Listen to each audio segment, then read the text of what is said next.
Assalamualaikum warahmatullahi wabarakatuh. Bismillahirrahmanirrahim. Alhamdulillahirabbil alamin.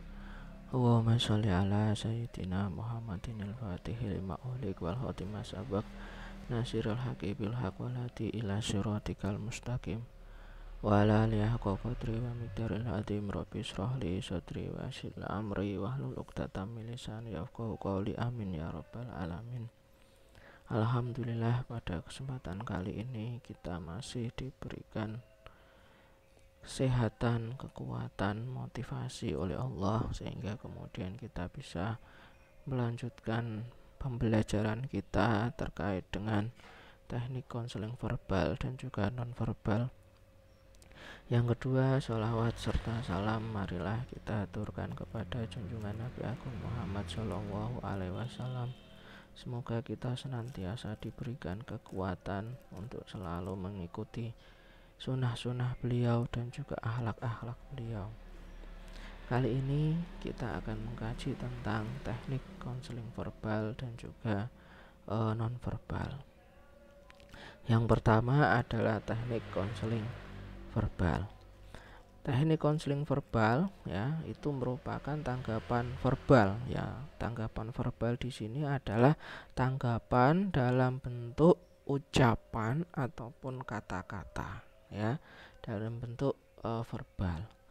Nah, yang diberikan oleh konselor ya. Jadi konselor memberikan tanggapan dalam bentuk ucapan ataupun kata-kata dan itu merupakan perwujudan konkret ya dari maksud, pikiran ya, perasaan ya yang terbentuk dalam batin konselor.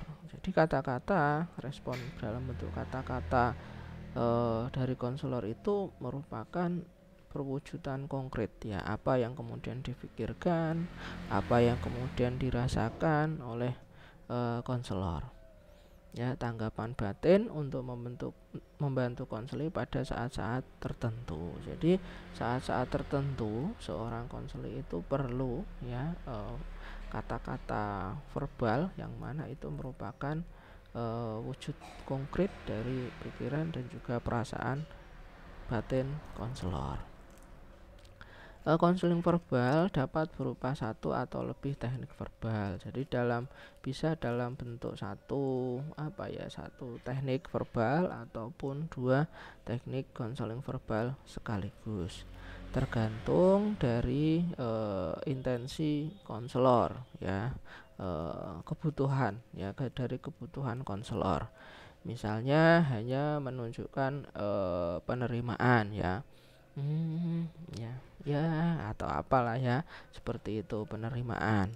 Terus kemudian atau menunjukkan penerimaan dan pemantulan perasaan oleh konseli, misalnya dengan cara sepertinya Anda merasa sedih, sepertinya Anda merasa galau atau merasa khawatir atau seperti apa. Jadi perasaan yang dirasakan oleh konseli itu ditelaah oleh konselor kemudian dipantulkan ya, atau memantulkan pikiran dan memberikan informasi serta menanyakan hal-hal tertentu ya. Jadi sepertinya Anda merasa sedih, apakah demikian? Nah itu, jadi itu bisa satu ya, bisa dengan dua teknik ya, ataupun bisa dengan tiga teknik konseling verbal sekaligus. Nah, di sini ada beberapa fase-fase konseling verbal. Yang pertama adalah fase pembukaan. Nah, fase pembukaan di sini adalah fase konseli mengemukakan masalahnya ya. Jadi konseli mengungkapkan perasaan, masalah, keadaannya. Nah, pada fase ini, fase konselor bersama konseli menggali latar belakang masalah dan berusaha memperoleh gambaran yang lengkap serta cukup mendalam. Nah, sementara konseli mengungkapkan masalah, konselor mencoba untuk menggali latar belakang masalah dan berusaha memperoleh gambaran yang lengkap dan mendalam tentang keadaan konseli ya. Ini pada sesi ataupun fase pertama. Fase kedua adalah memikirkan bersama bentuk penyelesaian masalah yang paling tepat dengan membuat pilihan di antara beberapa alternatif. Jadi fase kedua ini konselor ya memberikan alternatif ataupun membentuk penyelesaian masalah secara bersama ya, karena memang kita tahu bahwa konseli ya ketika kemudian dia bermasalah maka perlu kita bantu ya, perlu kita bantu sehingga kemudian terkadang ya memang konseli kesulitan dalam rangka menyelesaikan masalah, maka masalahnya harus dipikirkan solusinya ya, penyelesaian masalahnya harus dipikirkan bersama agar supaya antara konselor dan juga konseli agar supaya memperoleh penyelesaian masalah yang paling tepat ya. Selain itu juga bisa membuat pilihan-pilihan alternatif penyelesaian masalah atau meninjau kembali ya sikap-sikap, pandangan-pandangan dari konseli ya, demi apa? Demi istilahnya penyesuaian diri yang lebih baik lagi. Jadi sikap-sikap, pandangan-pandangan, cara berpikir konseli itu ditinjau kembali, kemudian kita cari penyelesaian masalah ataupun penyesuaian diri yang terbaik. Yang selanjutnya adalah fase penutup ya, biasanya ini diisi dengan penguatan komitmen ya. Misal si konseli memilih penyelesaian masalah A ya, ini harus didukung ya, dikuatkan kembali ya, diklarifikasi apakah kemudian sanggup ya, komitmennya dikuatkan kembali sehingga kemudian nanti konseli betul-betul melaksanakan ya penyelesaian masalah yang sudah dihasilkan dari proses konseling tersebut. Nah, ini ada beberapa teknik ya di dalam konseling verbal ya. Yang pertama, ajakan untuk memulai. Jadi diajak dulu ya, sepertinya kita sudah apakah Anda sudah ingin memulai sesi konseling ya, seperti itu. Atau kemudian yang kedua adalah penerimaan ya, menunjukkan pengertian itu menerima, kita memahami ya. Terus kemudian konselor menyatakan pengertian dan penerimaannya terhadap hal yang terungkapkan. Misalnya saya mengerti ya, ataupun ya, itu mengerti namanya, diungkapkan ya. Terus kemudian perumusan kembali pikiran, gagasan, refleksi pikiran ya. Tadi misalnya sepertinya Anda merasa gelisah, sepertinya Anda merasa sedih ya. Atau kemudian perumusan kembali perasaan atau refleksi perasaan ya, dirumuskan kembali ya.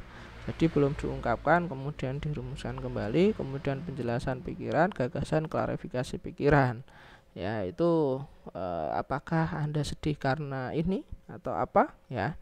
Terus penjelasan perasaan atau klarifikasi pikiran ya, dan juga permintaan untuk melanjutkan ataupun generalit yang pengulangan satu atau dua kata. Itu adalah langkah-langkah di dalam teknik konseling verbal ataupun teknik-teknik di dalam konseling verbal.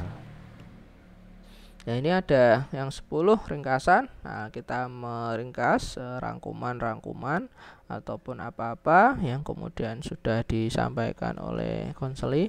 Yang ke-11, pertanyaan mengenai hal tertentu ya, kita menanyakan ketika kemudian ada hal-hal yang kemudian perlu untuk ditanyakan kepada konseli. terus pemberian umpan balik ya, diberikan feedback apakah demikian atau apa dengan kata-kata tertentu ya, feedback. Terus pemberian informasi atau informasi giving. Jadi terkadang konseling yang kita layani membutuhkan informasi dari kita ya, itu jadi harus diberikan informasi agar supaya pemahaman, keyakinannya ya, struktur pikirannya itu kemudian bisa tertata kembali. Penyajian alternatif ya, diberikan alternatif solusi ataupun penyelesaian masalah ya. Jadi memang seorang konselor harus cerdas ya dalam rangka mencari alternatif penyelesaian masalah. Kemudian penyelidikan, diselidiki ya, perasaan, sikap ya yang muncul dari konseling. Terus pemberian struktur ya, ditata kembali pola pikirnya, ditata kembali keyakinannya ya.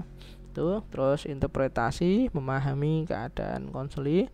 Terus kemudian konfrontasi ya, diserang ya, diserang ya dengan cara apakah misalnya itu tidak justru menyakiti Anda, apakah itu justru tidak membuat Anda resah gitu, atau pokoknya diserang ya. Jadi keyakinan-keyakinan, perasaan-perasaan yang kemudian negatif ya, itu kemudian dikonfrontasi. Terus kemudian diagnosis ya, ini memahami ya, istilahnya dirumuskan kira-kira masalahnya seperti apa ya, diagnosis. Terus kemudian dukungan atau bimbingan ya, ini memberikan dukungan, support ya, bahwa misalnya Anda ini orang yang sangat hebat, saya yakin Anda bisa untuk kemudian bergaul dengan baik dengan teman-teman Anda atau seperti apa. Terus kemudian tergantung kasusnya ya, seperti itu. Terus kemudian usul ataupun saran ya, jadi diberikan saran, diberikan usul. Terus kemudian penolakan ya, itu penolakan ya, misalnya ada hal-hal yang kemudian dianggap negatif ya, dan kemudian bisa mengancam keadaan dari konseling yang kita layani, maka kita bisa kemudian melakukan yang namanya penolakan. Lah itu semua tadi merupakan bagian dari teknik konseling verbal. Yang selanjutnya adalah teknik konseling nonverbal ya. Dalam arti sempit ya, perilaku nonverbal menunjukkan kepada reaksi atau tanggapan yang dibedakan dari berbahasa dengan memakai kata-kata ya. Jadi ini kebalikan ya, konseling verbal. Kalau verbal tadi melalui kata-kata ya, ucapan. Kalau nonverbal ini ya, ini reaksinya dalam bentuk perilaku ya, dalam bentuk perbuatan ya. Jadi bukan dalam bentuk kata-kata, bukan dalam bentuk ucapan, tapi dalam bentuk perilaku. Misalnya ekspresi wajah, terus kemudian gerakan lengan tangan, isyarat dan pandangan mata ya, itu. Terus kemudian sikap badan, anggukan kepala ya. Di samping itu ya, juga menunjuk pada gejala-gejala vokal yang menyertai ucapan kata-kata seperti kecepatan berbicara ya. Jadi kecepatan berbicara kita itu juga merupakan bentuk dari konseling nonverbal. Lamanya bicara, volume suara, intonasi, kemudian nada bicara. Nah, itu juga bagian dari konseling nonverbal. Nah, dalam arti luas, berbagai cara membawa diri dan menampilkan diri seperti berjalan, kemudian duduk, cara berpakaian, cara menata rambut, penggunaan kosmetik ataupun perhiasan ataupun lain sebagainya. Kemudian menyentuh, sinkronisasi antara bicara dan gerakan ya, hiasan-hiasan di ruangan dan lain sebagainya. Jadi hal-hal yang sifatnya di luar dari ucapan, di luar dari kata-kata ya, yang disampaikan oleh konselor ya, itu bagian dari teknik konseling nonverbal. Jadi kebalikan dari konseling verbal. Nah, mungkin itu yang bisa saya sampaikan ya terkait dengan teknik konseling verbal dan juga non verbal ya. Nanti bisa diaplikasikan ya ketika kalian mendapatkan curhatan dari teman kalian ataupun dari keluarga kalian semuanya ya. Intinya mulai sekarang harus dilatih ya keterampilan-keterampilan itu, teknik-teknik itu, agar supaya ke depan kalian jadi lebih terampil ya dalam rangka pelaksanaan konseling. Karena memang konseling itu adalah keterampilan. Jadi kalau kemudian tidak selalu dilatih ya, maka ya nanti kita akan kesulitan dalam proses pelaksanaannya. Itu ya yang bisa saya sampaikan. Terima kasih atas segala perhatian. Mohon maaf atas segala kekurangan. Tetap jaga kesehatan dan semoga selalu bahagia. Dari saya cukup sekian. Assalamualaikum warahmatullahi wabarakatuh.